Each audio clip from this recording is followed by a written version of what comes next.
if you want to hire the best, if you want to hire people that actually know what they're doing, that's experienced, that have offers from other major companies, you need to offer something substantial. And it's just basically trying to find that balance that works for each employee so that they don't feel a type of jealousy based on location, but also trying to find a balance for the back office, for our CFO and our COO, having such a different range of cost for each member, each region can really be complicated. Yeah, it's crazy to think that, firstly, that in the US, different states have different rules, and that's something that you maybe outside of hiring in the US, you wouldn't even think about. So I think that's really important to think about those legal requirements per state that have to be done. And then whether things are mandatory and things are optional, there might be a certain amount of holidays, but a company may offer more holidays depending on their policy. If they want to attract the best talent there, then they will have more incentives to help build that talent pool.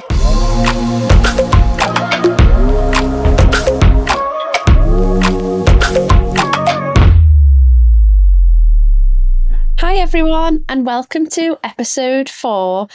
We are going to be talking all about navigating global benefits beyond borders, where we're going to be looking at how you can create a successful benefits package with international employees. So today I'm joined by Ashley. Thank you so much for joining me today, Ashley. She is truly an expert in HR operations and global team scaling and rewards and benefits. So yeah, Ashley, if you'd love to introduce yourself and let the listeners know, what you're all about. Thanks for having me today. Yes. So my name is Ashley, and I've worked at a few fully remote companies, which fully launched me into the reward space. My experience spans from working at design agencies that had a London office to living in Prague for several years, working with international teams. Nice. That's perfect. It's so nice to have you on here today. So what actually sparked your focus on helping companies build this infrastructure for global teams? It's funny. When I went to Prague, I worked at several small startups, and naturally, most of their customers were American. And I was the only native English speaker there at the company. And so once we started to grow our team in the States, the team was like, I don't understand healthcare. I don't understand. I don't understand why it's so complicated. Why is their 401k so complicated? And so I really started to research and dive deep into finding the solutions and then building a balance between the Prague teams and the US teams. Amazing. So that's what built it all, really. I guess let's dive right in then. So when a company is hiring in the US or internationally, like where do they begin by even finding out, what do they do? How do we do it? Everything is driven by the business goals and like the long-term strategy of what we want to do. I specialize in early stage startups, which means we're building from the ground up, which means our go-to-market strategy is building from the ground up. And so sometimes if it's an experiment, we could decide, the US team should just be contractors. We're going to do a short 3-term plan and figure out if this strategy even works before we invest in building the foundation. And once the strategy is set, like this is working, we want to maybe build an office or hire remotely in the US, then that's when we start to dig into the legal requirements and then the cultural requirements. That's the part that gets me really excited. Yeah, I know. And they're both key hand in hand. You can't have benefits without having the legal, but you can't have the legal without having the benefits because no one would want to join the team otherwise. So I think they're both really important. And I guess then when you are looking at these benefits in different countries and those legal requirements, what are those key differences? How do you do that?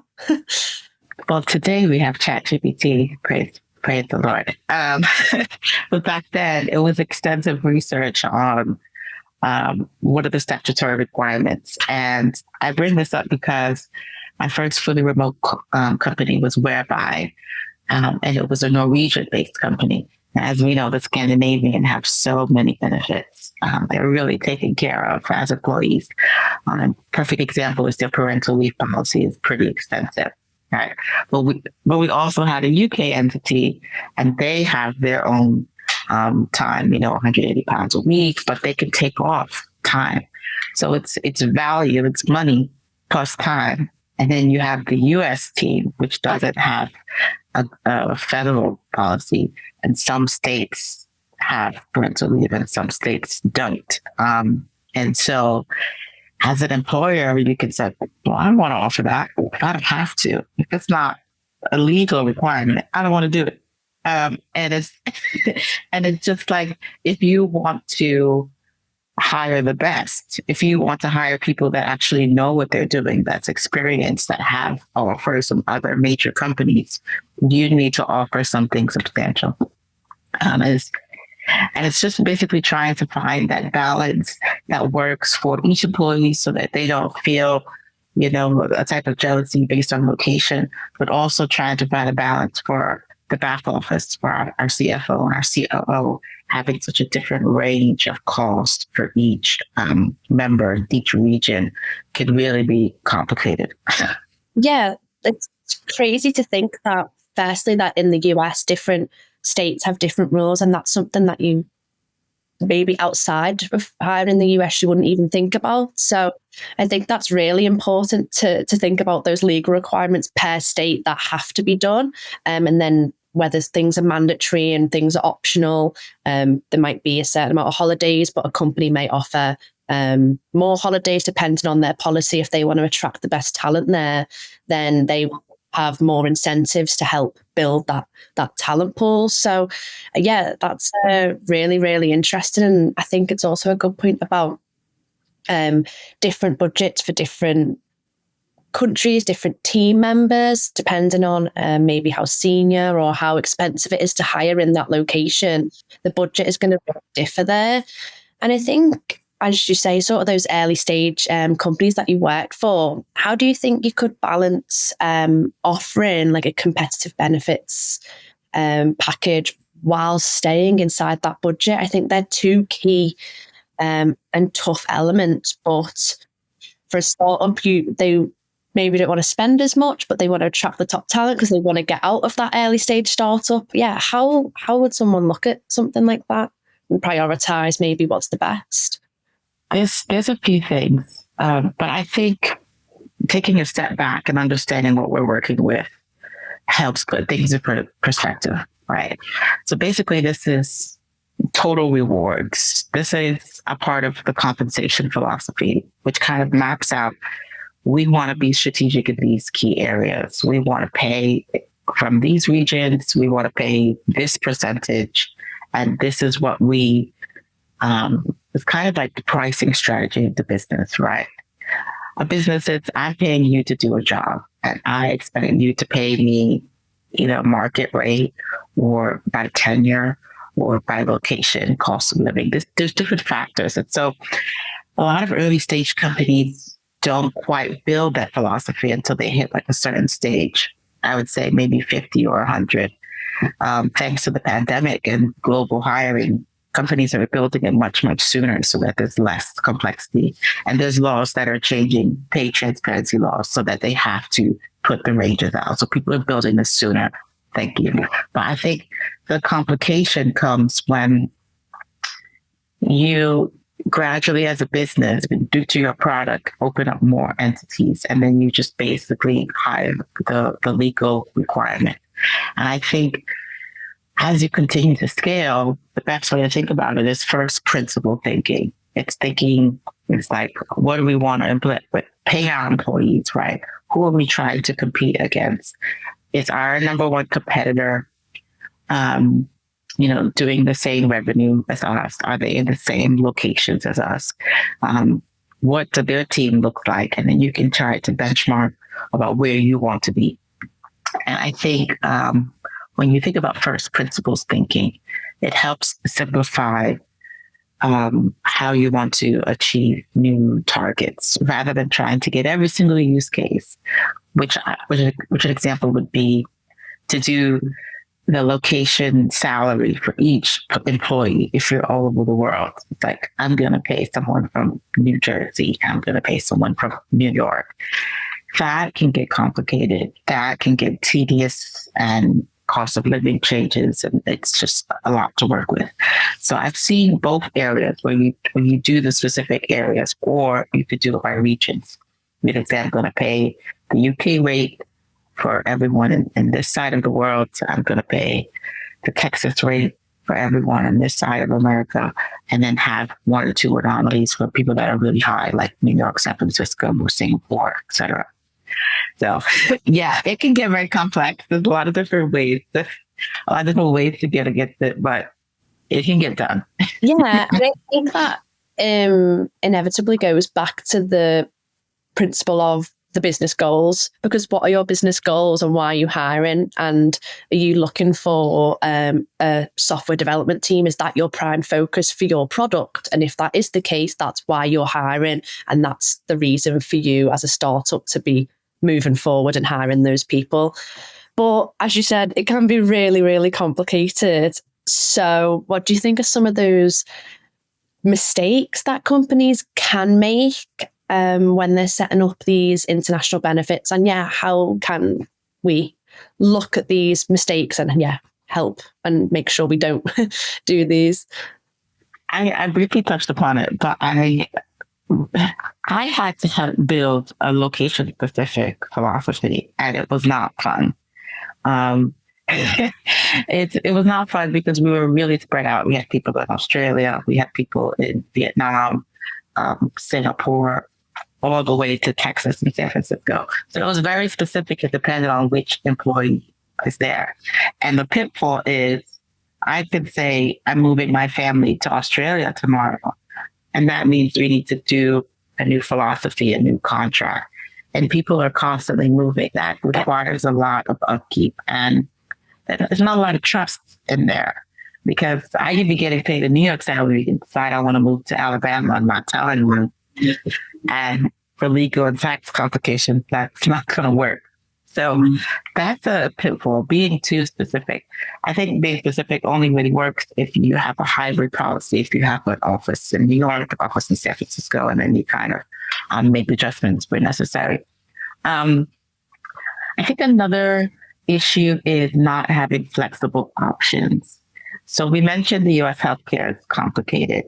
And usually if you go on a job description, if it says 100% coverage, subsidized healthcare, you get medical, dental, and vision. Everyone's excited.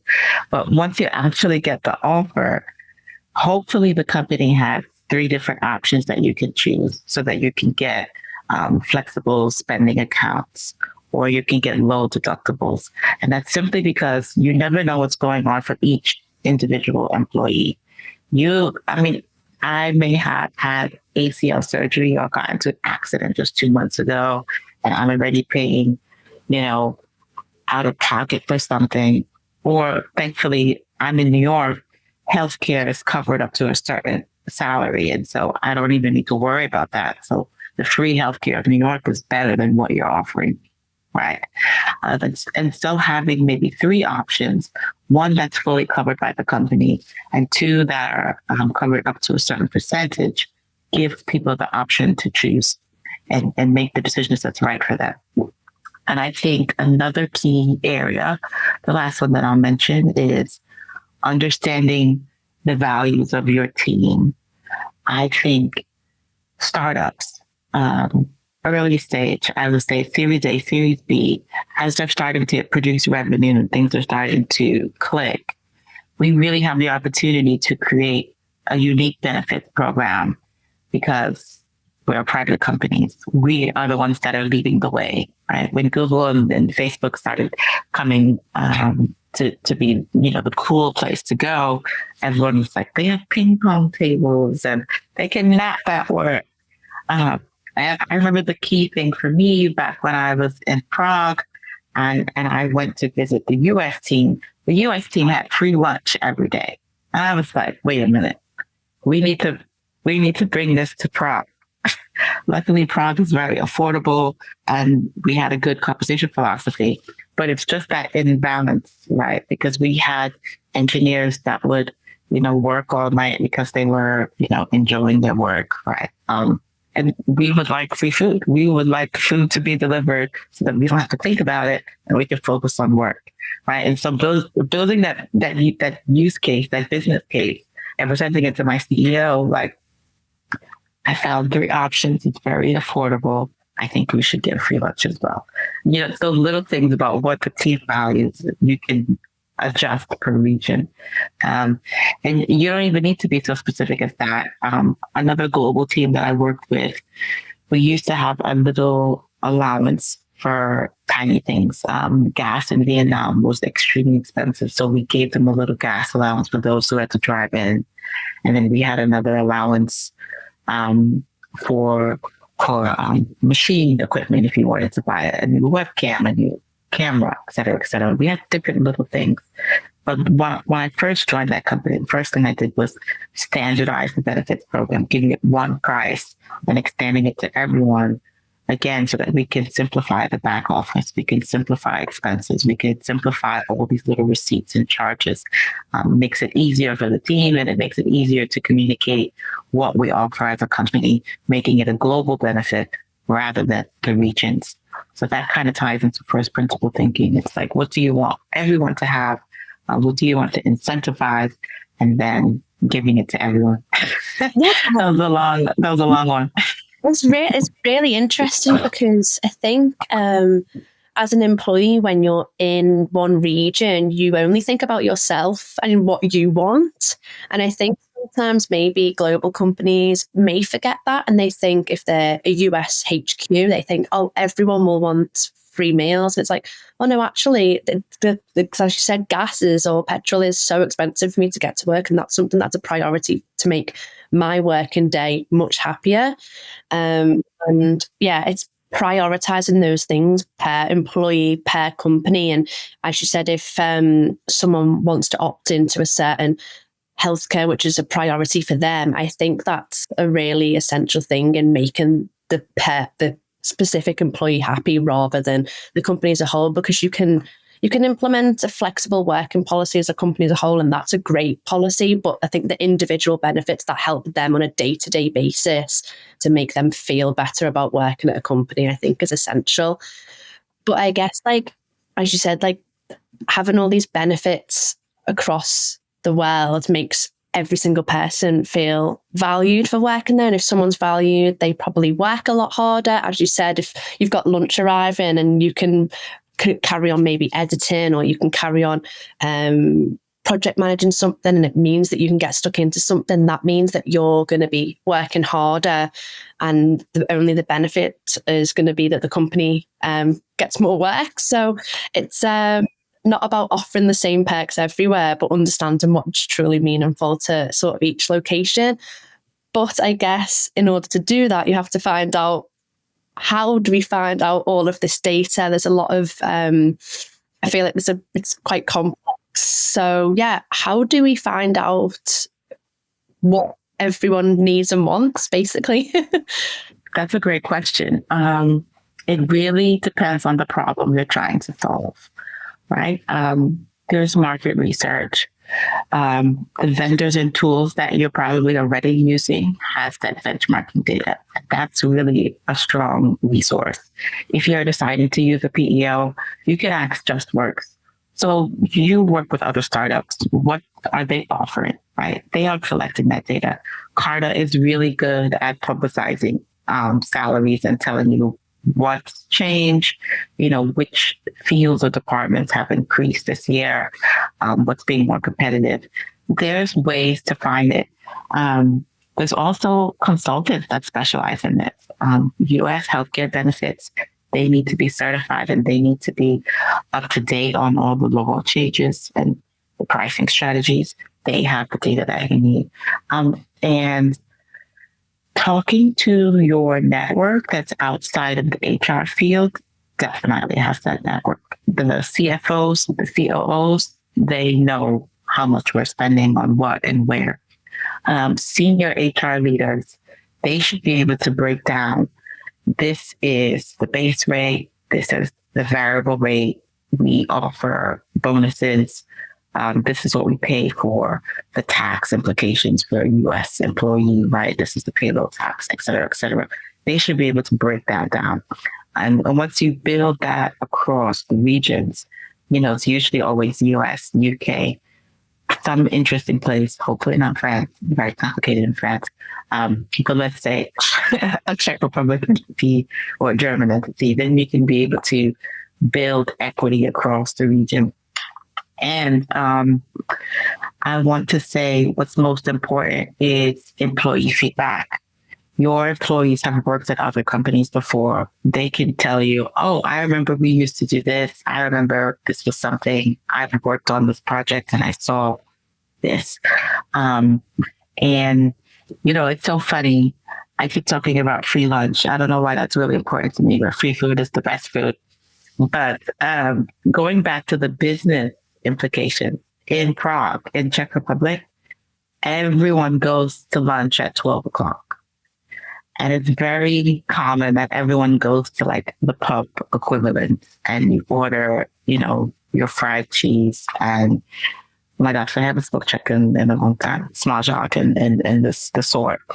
But that means there's waiting times to have lunch and you can't make a reservation. So that means your whole company, I was employee number 10 at this company. So all of us went to lunch together, like a sweet little group.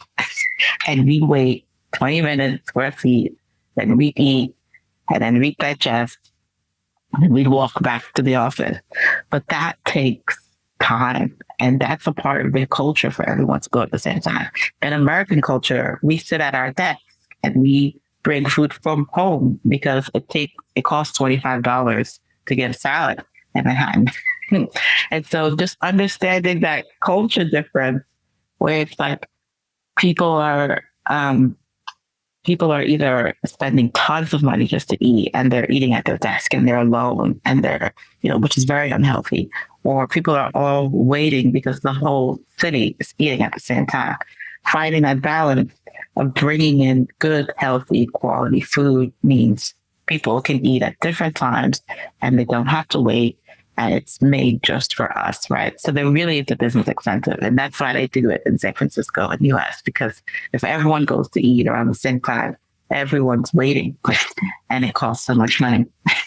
And it costs business money if everyone's waiting to pick up food, then no one's working. So it's a lose-lose battle for everyone involved. And I think food is on my face. And I think, what's important there is that, as you said, like, people who are on the ground there are the people that know the benefits, who have worked in different companies. And it's exactly why at Remote First, we use local partners that are based in those countries. So you're hired through an EOR in the UK because they know the local benefits, the local holidays, the legal requirements, so that when you're hiring someone there, you're completely compliant with all the laws, regulations, and the benefits. So I think it's really important to, as you say, utilize those local people and network with local employees so that what you're doing is the best for the people there, definitely. And is there, I know you said about looking at benchmarking the data and I guess using what employees and employee feedback. Do you think this is the best way to benchmark against certain competitors in different countries? How are you looking at what they're doing and whether you're the best option for when you're hiring international talent? I think what's important is to be able to have different data sources and make a judgment call, because I only look at competitors just to get an understanding of what they're offering, not really to mirror us, right? Because, there's no competitors in my mind. We're best and and that's how it should be. But I think collecting feedback is really crucial, because it's very important how you phrase what you're asking. Because if the COO is saying, are you happy with your comp? Everyone's going to say, no, I need more money. You have to try and find like unbiased feedback, which you can get from exit reviews. You can do the historical data about how often you made changes or when you added in new benefits plans. Are people actually utilizing those benefits plans? I've actually had it in a few companies where people weren't using the actual additional benefits, right? And so we have to ask them, it's like, is this petrol not working for you? And then we would find the actual problems where it's just like, oh, we can only pay for certain things with a debit card. And what you're offering now is a credit card. So we can't use it. I'm like, oh, that's a very location specific issue. This is Vietnam. Vietnam is a very special place, I swear, in terms of legal. I was like, okay, this is a blocker. I didn't know it was a blocker. The Vietnam team is 55% of the company, which means more than half of the company is having this issue and it's not being solved. The only way you're going to know is if you collect the feedback and the data to see that it's an issue. And again, you're always balancing and prioritizing based on the business needs. Is it a small subset of employees that are having this issue, or do an issue only comes up once or twice? Then it's not really, top of mind. You can find a small solution rather than finding a big strategy. And so I think with working and benchmarking against competitors, it only helps so that you know what the market is doing. You want to know if you're losing employees and going to a competitor, what are they offering that we're not? Otherwise, it's HR's job to build the best business that we can and make sure the team has everything that they need to succeed, to be productive, to be effective, and to be healthy. And I think, back in 2021 and 2022, when we were still peak COVID times, this was very important in the market. Employee experience became such a popular phrase. And every company was trying to do new things to engage employees and keep them motivated because, the world was in such chaos. And, the market has shifted now. Now the employers have the power. But again, for those companies that want to be super competitive to get those niche roles, those AI roles, those data engineering roles, we still need to offer something unique. And the last thing I'll say on this is that being in these companies and these startups, we really have the opportunity to build the most unique plans. I've seen companies like Zapier do team and individual bonus plans, right? And anyone can get a bonus. That's still a little bit unheard of, right? I'm seeing these small AI companies are giving equity to advisors, right? Must be a scary cap table, but that's on them. I've seen companies give year-long diapers to new parents on the team, right? There's companies like Bereave and Cancun that are giving unique offerings to their teams because we can. Not everyone works at a Fortune 500 company where they have, group life insurance and disability and tuition reimbursement, right? Those are the institutions that have those costs. But startups, we can be really, really unique and build something that works just for us. Yeah, perfect. So I guess you've done the research, you've designed this competitive, culturally appropriate benefits package, and now you have to actually give it to your employees. So I think even though it was a challenge finding out what was there, what was appropriate, it's also a big challenge actually implementing that into the employees that exist and into the companies that are on the ground there, about ensuring your teams understand and values what's being offered, because if they don't understand and value it, then they won't like or want to use the benefits. So I guess once that benefits package is designed, how do companies effectively communicate this to their international employees and teams? This is a great time to mention people ops as a product, right? And that is essentially a methodology that my previous boss kind of popularized. It's very popular in the UK. But it basically sees the employee life cycle as a product. So your employees are constantly subscribing to this product by being with the company. And on the other side of that, how the HR teams build these programs and work with OKRs is basically in sprints. And so we can decide to build these big pieces of the life cycle within 6 weeks or 3 months.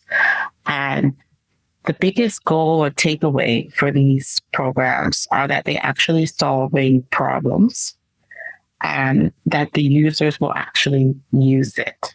So a big thing that we did at Whereby was that at the beginning of the quarter, when every team is mentioning what they plan to build, the people team would also present and say, we're planning to unify our benefit strategy so that we can hire faster.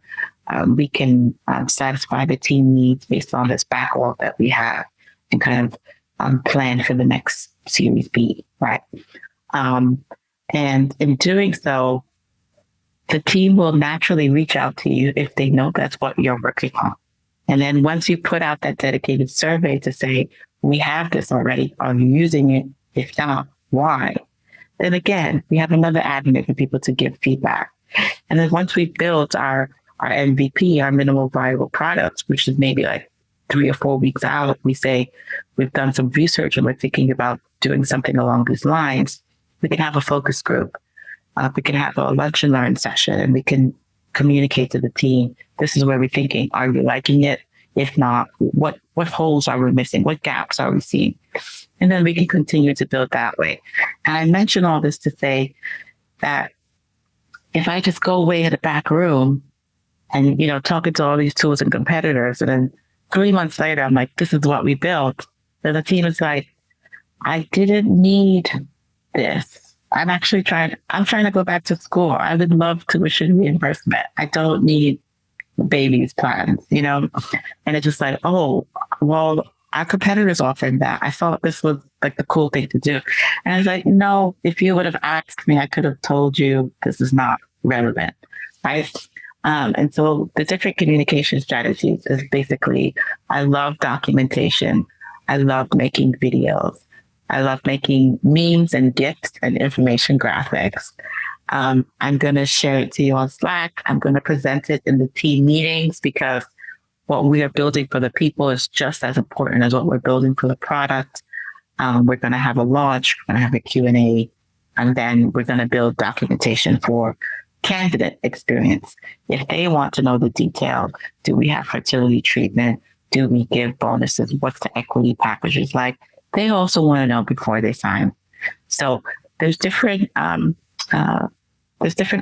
that we need to satisfy. Managers will need to know a little bit more detail about how we do raises and promotions, etc. And the team would like to know, oh, things are coming in 3 months. I'm going to wait, to get braces because I know we're going to be changing our healthcare plans. I'm going to wait to do something because I know it's coming. I've told them my feedback. I've seen the MVP. I know they're working on it. So communication, this is really where marketing comes into play. It's like meet people where they are, right? Engineers don't like email. Put them in Slack. Some people like video. Some people need the audio. Some people need to just see a graphic of the high level. Just giving the different areas what they need so that it's always there. And you can walk away when it's 3 months. 3 months later, we can go back to it and do the research. But building in this way means that we are shipping products at the same time as the company, and that we can move on and build something else right afterwards.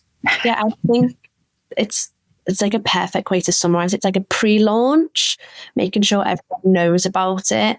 I think videos and the different ways and elements to showcase it is really important because you don't know how people absorb information. I know emails can just completely go into people's junk, go into people's back of their minds because they're reading an email just so it's not got a little notification on it. Having things that are a little bit more personalized, like a video that addresses the problem or showcases how you can actually use that benefit, I think is really important. And yeah, the communication is key, because if you're a new starter at a company and maybe you did get told everything in a video, but afterwards you think, I honestly can't remember a single thing, because you're maybe in a first day high, or you just can't remember anything, going onto a documentation and being able to search a keyword or United Kingdom benefits packages.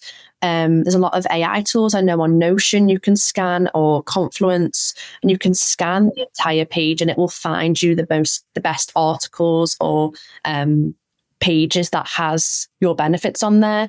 So making sure everything's accessible to everyone is also very important, because then once that's launched and post-launch, you go back to that and think, okay, how many people did that benefit? Did it benefit enough people? Do we need to relook at this specific product? Maybe this didn't work as well as we thought it was. Maybe altering it for certain people. You can opt into that benefit, or I know you can buy holidays, things like that for certain people is definitely the best way to look at it. Like a pre-launch and then post is like the perfect implementation. So yeah, I really enjoy that, like having like the research and how to do that, then getting that benchmark data, looking at competitors but not utilizing what they do, making your own package, personalize it to your employees, and then post feedback and employee feedback from the ground. I think that's the key way to navigate global benefits. And you've really looked at that from implementing and communicating it, because if you don't communicate them, then no one will know they exist, and you might have people leaving, you might not be able to retain talent. So it's constantly evolving those benefits to suit the constantly evolving landscape that we're in today. And I guess to finalize, I would honestly just love to get one piece of advice for companies wanting to start hiring globally, or whether they're just starting out in a new country. Yeah, what's that one piece of advice look like, Ashley? Oh, that was such a wonderful summary. You understood me perfectly. One crucial piece of advice. I was really thinking about this. I think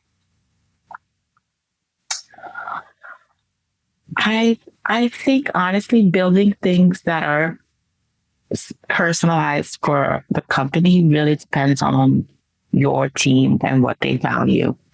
And so I think really having feedback cycles, or ways that we are constantly connecting with the team to understand what's important to them, is the most crucial piece of advice. Because usually when you're building from the ground up, sometimes CFOs don't know how much do we need to spend to build the US infrastructure, right? It's just like healthcare in the US could be £70 per person, where US can be $600 to $1,000 per person. It's just like, I don't know how much to spend. You tell me. And so listening to the team to understand where they are, balancing it with the business plan, like how much can we naturally spend? What's our revenue?